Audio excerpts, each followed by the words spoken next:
Bem-vindo, amado irmão, para mais um vídeo no nosso canal, para mais um episódio da nossa série de profecias práticas. Oro para que Deus possa abençoar sua vida de forma rica, de forma abundante. No tema passado falamos sobre Daniel capítulo 2, a grande estátua que representa a sucessão dos reinos, até a pedra que representa a vinda de Cristo, para implantar o seu reino eterno, um reino de glória, onde não haverá mais morte, nem sofrimento, nem rivalidade, nem dor. Nós precisamos fazer parte desse reino eterno. Por que não hoje, como ladrão na cruz, clamarmos, pedirmos, lembra-te de mim, Jesus, quando vieres com teu reino? Jesus está pronto para nos conceder lugar nesse reino eterno. Hoje, nós vamos tratar um dos temas mais importantes da experiência cristã. Mais importantes, amados irmãos, nós precisamos compreender este tema aqui. Por isso, convido você a uma oração especial agora. Queremos buscar a presença do Espírito Santo, que Ele seja o nosso professor. Vamos orar? Amado Deus, bom Pai, estamos aqui com a Tua palavra aberta. Buscamos o Espírito Santo para nos guiar em toda a verdade. Em nome de Jesus oramos. Amém. O santuário. Por que nós precisamos falar sobre o santuário? Porque a Bíblia é o santuário. Desde o Gênesis ao Apocalipse, é o santuário. Quando Adão e Eva pecam, Deus estabelece naquele momento o santuário, um sistema de sacrifícios. A propósito, Apocalipse capítulo 13, verso 8 nos diz que foi morto um cordeiro desde a fundação do mundo. E no primeiro tema nós entendemos quem é o cordeiro. João 1, verso 29. O cordeiro é Jesus Cristo. Portanto, amados irmãos, desde o livro de Gênesis, Deus nos apresenta o tema do santuário. Se nós folhearmos as páginas do livro de Gênesis, descobrimos que Abraão participou do sistema de sacrifícios. Jacó participou, Isaac participou, os filhos de Israel participaram, os patriarcas. Se entrarmos no livro de Êxodo, nós vemos que Deus agora dá ordem a Moisés, falaremos daqui a pouco, dá ordem a Moisés para construir um santuário. Se continuarmos a ler o Antigo Testamento, vemos Salomão, por exemplo, já constrói o templo. Mais à frente, Jesus Cristo entra no templo. Jesus Cristo purifica o templo. O apóstolo Paulo, depois da ressurreição de Cristo, diz que Jesus está num santuário não feito por mãos humanas. João, no Apocalipse, vê Jesus Cristo como sumo sacerdote do santuário celestial. Portanto, amados irmãos, o santuário é a Bíblia. A Bíblia é o santuário. Então, nós precisamos compreender muito bem isto. Bem, amados irmãos, quando Deus levanta Moisés, e notem, sempre que a história do nascimento de um homem na Bíblia é retratada, é porque este homem não é normal, não é qualquer. Temos o exemplo do próprio Moisés. A história do seu nascimento foi relatada. Temos a história de José, por exemplo. Não era um homem qualquer, seria um libertador. Temos a história de Sansão, João Batista. O próprio Jesus Cristo, a sua história de nascimento é descrita, porque ele seria o maior libertador de todos os tempos. Então Moisés seria libertador e também restaurador de uma verdade. Quando o povo de Israel foi parar no Egito, tinha 430 anos, eles perderam de vista aquele ritual de sacrifício que Deus estabeleceu no Éden. Por isso, quando Deus manda Moisés ir ter com Faraó, a ordem era esta. Vemos aqui, eles prosseguiram. O Deus dos Hebreus nos encontrou. Deixa-nos ir, pois, caminho de 3 dias ao deserto. Para quê? Para que ofereçamos sacrifícios ao Senhor, nosso Deus. Então Deus, amados irmãos, queria restaurar o sistema de sacrifícios. Queria restaurar esta verdade importante. Agora, quando o povo de Israel atravessa o Mar Vermelho, vão em direção ao Monte Sinai. E lá, algo fantástico aconteceu. Deus chama Moisés. E ele diz, o povo não pode tocar o monte. O povo tinha que ficar embaixo. Tinham que subir alguns homens especiais, que seriam sacerdotes futuramente, até a uma certa altura do monte. Moisés e Arão, diríamos os sumos sacerdotes, podiam chegar ao topo, aonde estava Deus. Então nós vemos aí 3 lugares especiais. Deus já queria colocar na mente do povo a santidade do assunto que haveria de explicar mais à frente. O povo deveria ficar embaixo, diríamos, no pátio. Os sacerdotes subiriam até um certo nível, diríamos, o lugar santo. E os sumos sacerdotes subiriam até o topo, a presença de Deus. Amados irmãos, isto é interessante. E Deus dá uma ordem a Moisés. Êxodo 25, verso 8, nos diz: E me fará um santuário, para que eu possa habitar no meio deles. Deus queria habitar no meio do seu povo, amados irmãos. Mas esta ordem de construir um santuário deveria respeitar uma regra. Sim. Êxodo 25, verso 9, diz: Segundo tudo que eu te mostrar, para modelo do tabernáculo e para modelo de todos os seus móveis, assim mesmo o fareis. A Bíblia está dizendo que Moisés tinha que construir o santuário segundo o modelo mostrado no monte. Então isto deixa claro que existe um santuário em alguma parte do universo. Afinal de contas, Moisés se inspirou nesse santuário verdadeiro.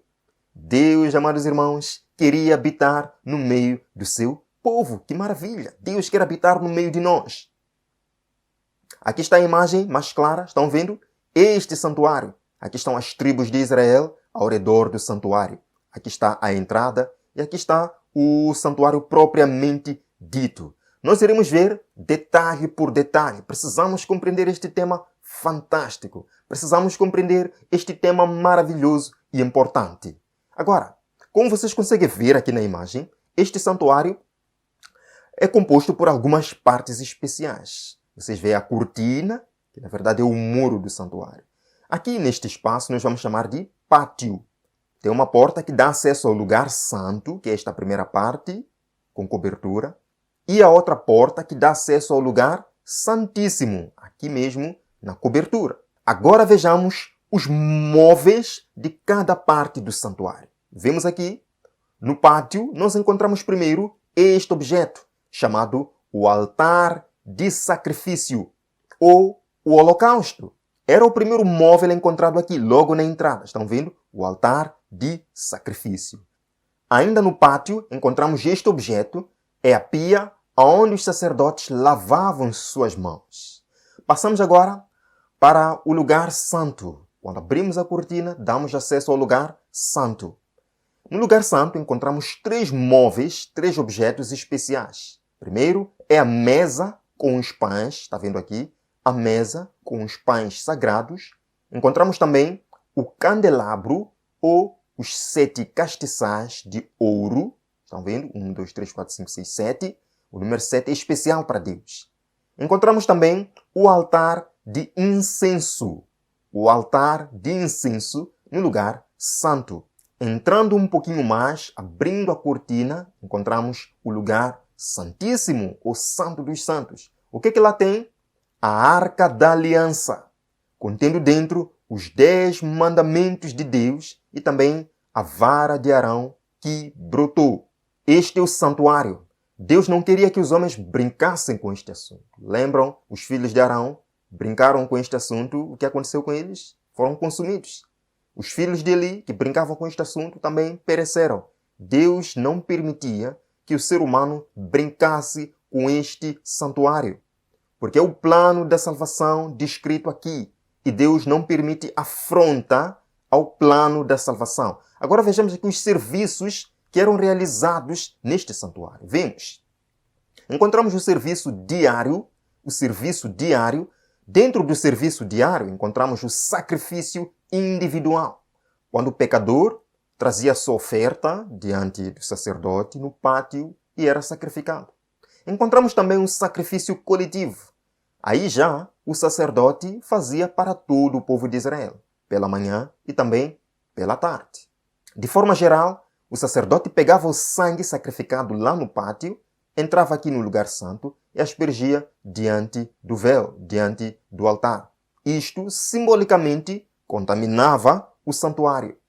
Hebreus capítulo 9, verso 6, diz: Ora, depois de tudo isto assim preparado, continuamente entram no primeiro tabernáculo estamos falando do lugar santo, entram no primeiro tabernáculo os sacerdotes para realizar os serviços sagrados.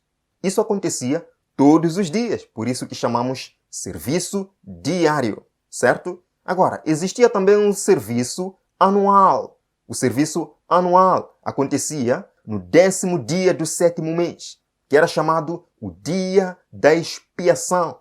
Lemos aqui, amados irmãos, Hebreus 6, verso 7. Mas no segundo, qual é o segundo? O lugar santíssimo.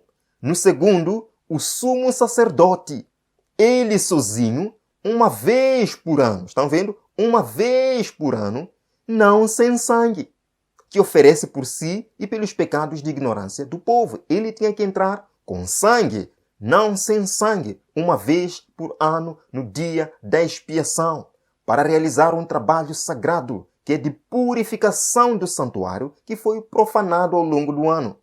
Levítico capítulo 16, verso 17, nos diz: nenhum homem estará na tenda da congregação quando o sumo sacerdote entrar para fazer expiação no santuário, até que ele saia depois de feita a expiação por si mesmo e pela congregação de Israel. Era um dia solene, considerado o dia do juízo, o dia de acerto de contas. Aquele que não confessou seus pecados ao longo do ano, aquele que encobriu suas transgressões, nesse dia não poderia prosperar. Era o dia de juízo, amados irmãos. Nesse dia eram trazidos 2 bodes. A presença dos sacerdotes aqui, estão vendo? E lançava-se sortes. Um bode era para o Senhor, era sacrificado para purificar o santuário, e o outro bode era para Azazel, ou seja, era para Satanás. O bode para o Senhor moria para purificar o santuário. Mas o bode de Satanás, o bode de Azazel, não moria não. Não purificava pecado de ninguém. Permanecia vivo. Era enviado para o deserto e lá moria. Significando o quê? Significando o quê? Que sim, um dia, Satanás, o instigador de todos os pecados, será lançado fora. Sim, ele terá um tempo sozinho, 1000 anos na terra. Mas falaremos disso nos próximos temas. Agora, amados irmãos, vamos falar um pouquinho sobre a dinâmica da salvação. O assunto do santuário é fantástico. Com o assunto do santuário, Deus quer nos ensinar 3 coisas. Primeira, justificação. Segunda, santificação. E terceira, glorificação. Para sermos glorificados, precisamos passar da santificação. Para sermos santificados, precisamos passar da justificação. Da mesma forma que não era possível chegar no lugar santíssimo sem passar do pátio. Não era possível chegar ao lugar santíssimo sem passar do lugar santo. Deus trabalha com ordem, amados irmãos. Deus trabalha com ordem. Agora vemos aqui. O pátio do santuário representava o quê? A justificação do pecado. A salvação da pena do pecado. Porque o altar representa o quê? O sacrifício. Mas não fomos nós os sacrificados. É Cristo quem foi sacrificado por nós.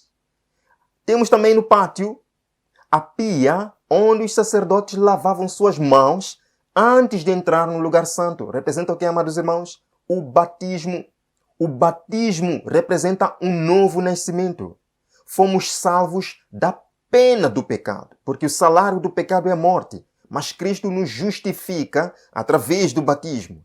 Agora passando para o lugar santo. O lugar santo, amados irmãos, é o lugar de santificação. É o lugar de santificação, que é salvação do poder do pecado. No pátio, fomos salvos da pena do pecado. Fomos justificados. No lugar santo, somos santificados. Somos salvos do poder do pecado. Os nossos velhos hábitos que nos escravizavam são abandonados, são deixados de lado pelo poder de Cristo. E no lugar santo, nós temos aí a mesa com os pães. O pão, biblicamente, representa Jesus. Eu sou o pão da vida. Representa também a palavra de Deus. Não só de pão viverá o homem, mas de toda a palavra de Deus. O que nos ajuda no processo de santificação é Jesus e a palavra dele diariamente em nossa vida. Por isso que os sacerdotes tinham que entrar continuamente, todos os dias, no lugar santo. Nós precisamos de quê? De Jesus, da Bíblia, todos os dias, para que possamos ser santificados. Outra coisa que tem no lugar santo, falamos, os 7 candeeiros, a luz brilhante. Sabiam que essa luz não podia se apagar? Não podia se apagar, não. Tinha que haver azeite suficiente para ela permanecer acesa continuamente. Representa, amados irmãos, o Espírito Santo. Jesus contou a parábola das 10 virgens, Mateus capítulo 25. Algumas não tinham azeite suficiente quando o esposo chegou, quando o noivo chegou. É o Espírito Santo que deve nos acompanhar todos os dias nesse processo de santificação. Se as luzes se apagarem, é porque não temos o Espírito em nós. É porque o Espírito não está em nós. O que é que vai acontecer? Não seremos a luz do mundo. Temos ainda no lugar santo o altar de incenso. É o altar de oração, onde diariamente nos apresentamos diante de Deus, onde continuamente nos apresentamos diante de Deus. Essas 3 coisas. A Bíblia, que é o pão, o Espírito Santo, que é a luz, o azeite nesse caso, e o altar de oração, nos acompanham nesse processo de santificação. Agora temos a última fase, que é a glorificação. Isto acontece no lugar santíssimo, quando estaremos face a face diante do trono de Deus. É a salvação da presença do pecado. No lugar santo foi a salvação de quê? Do poder do pecado. Porque fomos salvos, fomos batizados no pátio, entramos no lugar santo, através da Bíblia, da oração, do testemunho, nós nos santificamos. Mas ainda estamos sujeitos ao pecado. Fomos salvos do poder, mas não da presença do pecado. Mas quando entramos no lugar santíssimo, quando entrarmos no trono de Deus na eternidade, que é a glorificação, seremos salvos da presença do pecado. Por quê? Porque o bode de Azazel terá sido levado fora. Satanás não estará mais para nos tentar. Glória a Deus. Todas estas coisas, amados irmãos, todas estas cerimônias, todos estes móveis, têm um significado na Bíblia. Eram sombra das realidades nos céus. Hebreus capítulo 8, verso 1. Veja o que o apóstolo Paulo diz para nós. O essencial das coisas que temos dito é que possuímos tal sumo sacerdote que se assentou à destra do trono da majestade nos céus, como que? Ministro do santuário e do verdadeiro tabernáculo que o Senhor erigiu, que o Senhor construiu, não um homem. Então fica claro, se Moisés viu um modelo de santuário para construir, é porque existe um santuário verdadeiro no céu, onde Cristo é o sumo sacerdote. Hebreus 8, verso 5 também diz, os quais ministram em figura e sombra das coisas o quê? Celestes, assim como foi Moisés divinamente instruído quando estava para construir o tabernáculo. Então existe um santuário no céu. Fica a pergunta então, se existe um santuário no céu, deve lá ter o pátio, deve lá ter o lugar santo, deve lá ter o lugar santíssimo. É lógico. Será que existe o pátio no santuário celestial? Será que existe? Sim, amados irmãos, sim. Vamos para o livro que revela Jesus Cristo, a revelação de Jesus Cristo. Apocalipse, capítulo 11, verso 1. João diz, foi-me dado um caniço semelhante a uma vara, e também me foi dito, dispõe-te e mede o santuário de Deus, o seu altar e os que nele adoram. Tinha que medir o quê? O santuário de Deus, no céu. Continua, verso 2. Mas deixa de parte o átrio exterior. Qual é o átrio exterior do santuário? O pátio. Está falando do pátio. Não o Messas, porque foi ele dado aos gentios. Existe pátio no santuário celestial. Só que não está no céu esse pátio. Porque o que acontecia no pátio? Eram mortos os sacrifícios. Quem é o Cordeiro de Deus que tira o pecado do mundo? Jesus Cristo. Jesus morreu no céu? Não. Ele morreu na terra. Aqui está. O Calvário, a cruz, aonde Cristo deu a vida por mim e por ti. É o pátio do santuário celestial. Passando, vamos ao lugar santo. Existe lugar santo no santuário celestial? Vamos para Apocalipse, capítulo 1, verso 12. A primeira visão. E veja que a primeira visão de João está, na verdade, vendo Jesus logo após a sua ascensão ao céu, certo? Vemos aqui, ele diz, voltei-me para ver quem falava comigo e voltado vi 7 candeeiros de ouro. João vê Jesus entre os 7 candeeiros de ouro. E a pergunta que fica é, aonde é que ficavam os 7 candeeiros de ouro no santuário que Moisés construiu? No lugar santo. Então, claramente, João está vendo Jesus no lugar santo do santuário celestial. Mais um texto. E no meio dos candeeiros, um semelhante ao Filho do Homem, com vestes talares, vestes sacerdotais. Está falando de um santuário celestial. Jesus no lugar santo do santuário celestial. Vemos também Apocalipse 8, verso 3. Veio outro anjo e ficou em pé junto ao altar, com um incensário. É um altar de incenso de ouro. Aonde é que ficava o altar de incenso? No santuário da terra? No lugar santo. Está falando do lugar santo. Agora, amados irmãos, existe lugar santíssimo no santuário celestial. Existe lugar santíssimo. Continuando Apocalipse, capítulo 11, verso 18. Abriu-se então o santuário de Deus que se acha no céu. E foi vista o quê? A Arca da Aliança no seu santuário. Aonde é que ficava a Arca da Aliança? No lugar santíssimo. Então está claro, está falando do lugar santíssimo. Não só Apocalipse 15, verso 5 diz, depois destas coisas olhei, e abriu-se no céu o santuário do tabernáculo do testemunho. É o lugar santíssimo. É o lugar santíssimo, onde estavam lá as tábuas dos 10 mandamentos. Agora, qual é a relação entre o santuário da terra e o santuário celestial? Vemos isso de uma forma bem rápida. Jesus Cristo morre no pátio do santuário celestial. E a Bíblia nos diz que, naquele momento quando Cristo gritou, está feito, o que aconteceu? Mateus 27, verso 51. Eis que o véu do santuário se rasgou em 2 partes, de alto a baixo. Jesus, com sua morte, estava acabando com todo o ritual de sacrifício de animais. Estava acabando com todo o ritual do santuário terrestre. E Jesus Cristo sobe ao céu. Ele sobe ao céu. E João vê a ele, a sua primeira visão, entre 7 candeeiros, no lugar santo do santuário celestial. Então, amados irmãos, tem que haver um momento na história em que Cristo entra no lugar santíssimo para a sua obra de expiação do pecado, certo? Falaremos disso no próximo tema. Não perca, amado irmão, que é muito importante.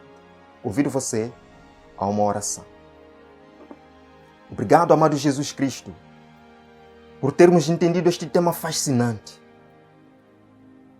Pai, Tu nos salvaste, nos justificaste do pecado. Hoje nos convida a nos santificarmos por meio do estudo da Bíblia, buscando o Espírito Santo, dando um ótimo testemunho e também através da oração.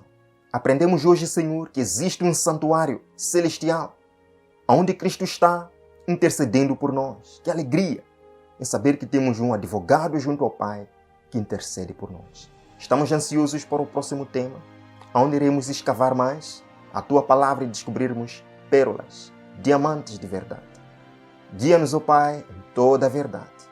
Em nome de Jesus. Amém. Amém. Que Deus o abençoe.